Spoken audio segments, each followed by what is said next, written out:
All right, so get ready, because today we are really diving deep into the world of C-pop. Oh, yeah. With Jolin Tsai. I am so ready. You know, she's often called the queen of C-pop. Absolutely. And we're going to go beyond, like, the surface level stuff and really try to figure out what makes her such a powerhouse.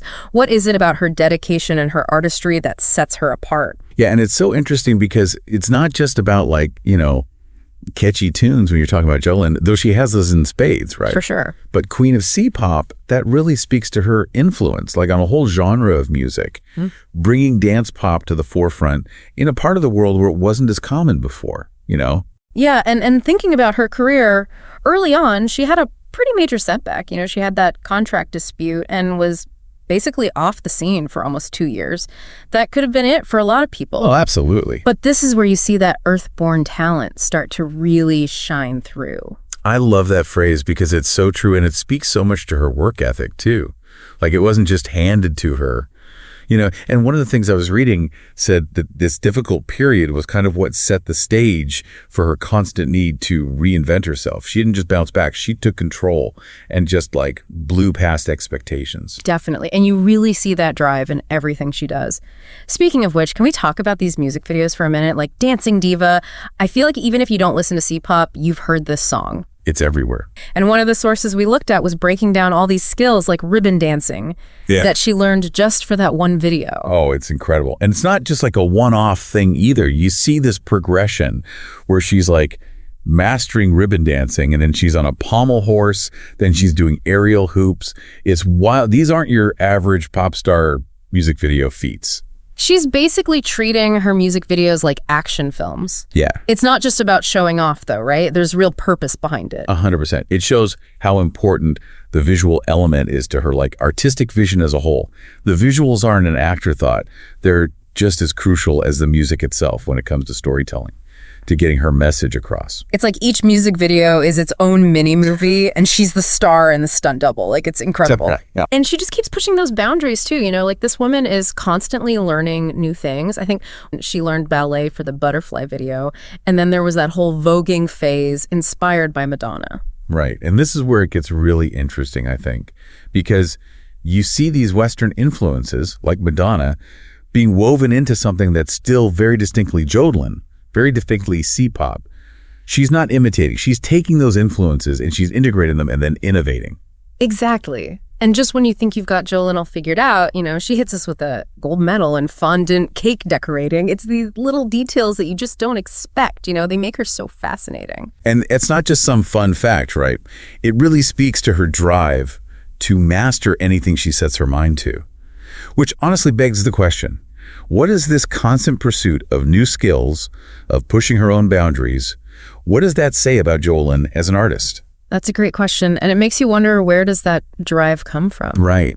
Like, what is it that motivates her to keep pushing herself? Well, maybe that's something we can dig into a little bit later. Absolutely, yeah. But for now, I think it's safe to say that Jolin Tsai is not your average pop star. She's not content to just stay in her lane, and I think that's a big part of what makes her so captivating. 100% agree. She's constantly evolving, constantly challenging herself, and she never lets us get bored, that's for sure. And it's not just about her, right? Like, her impact goes way beyond just her own fans. She's had a huge impact on C-pop as a whole. In fact, one of the things I was looking at was talking about how she basically helped to popularize dance pop as part of the whole C-pop genre. And I think it's even bigger than that, though. Yeah, how so? It's like she's shown the world that C-pop can be innovative and daring, you know, that it can push boundaries, both musically and visually. Yeah. Honestly, she's elevated the entire scene, in my opinion. That's a good way to put it. She's become this icon, this symbol of what C-pop is capable of being. Exactly. And we know Jolin is not one to rest on her laurels, so yeah. What's next? The stuff we read got me thinking, where does her legacy go from here? That is the million-dollar question. And honestly, I don't know if we can even predict it, because part of what makes her so amazing is how she's always evolving, always reinventing herself. But if we're going based on her track record so far, she's not just going to drop a greatest hits album and peace out. Yeah, she doesn't exactly strike me as the retire to a private island type. Not even a little bit. She's got too much to offer. That's for sure. So thinking about that legacy then, we've talked about her music, her activism, those incredible visuals. What do you think has been the most impactful part of her journey so far? Oh man, that's such a tough question. I mean, it's hard to pick just one thing. I think it's a really cool combo of her talent, which is undeniable, her incredible work ethic. Like, the woman does not quit, and this dedication to pushing boundaries that she has. Like, it's not enough for her to just be talented. She uses her talent to make a statement, to inspire people, and she's constantly challenging herself, and as a result, her audience. And probably why she keeps exceeding everyone's expectations, too. Yeah, and it makes you wonder what she'll get into next. Right. And it's that constant evolution that keeps things exciting for fans, and probably for her, too, honestly. Like, she's not afraid to just dive into something totally new, even if it has nothing to do with music. Totally.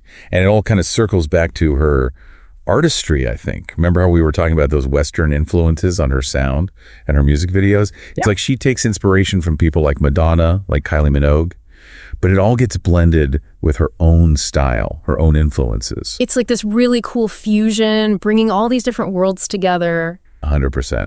And that's what's so exciting about it. So, okay, we've covered a lot of ground here about her music, her activism, her influences.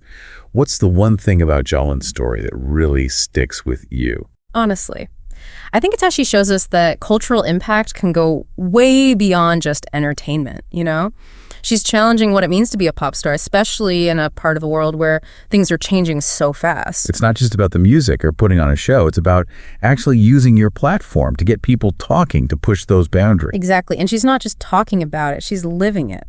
And that's what makes her a true icon. She's not afraid to use her voice, use everything she's built to actually fight for change, to talk about inclusivity, and just to inspire people to be themselves. It's about way more than just making catchy music. It's about making a real difference. 100%. So let's say we fast forward 25 years.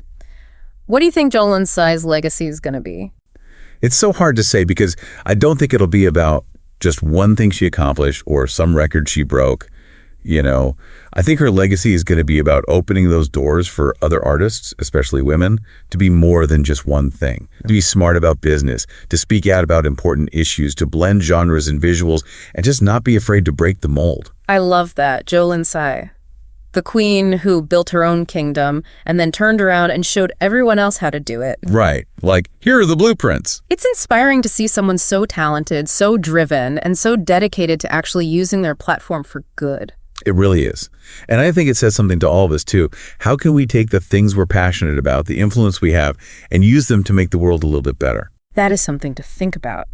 This whole deep dive into Jolin Tsai has been incredible, and honestly, I feel like we just scratched the surface. I know, right? There's so much more there. Which I guess is the mark of a truly fascinating subject. Always more to uncover. Totally.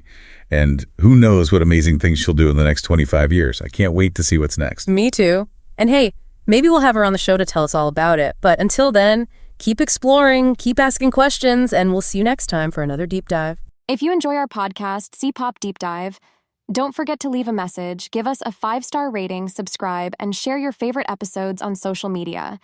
You can find us on Instagram at @CPOP Deep Dive. We look forward to hearing your thoughts on the show.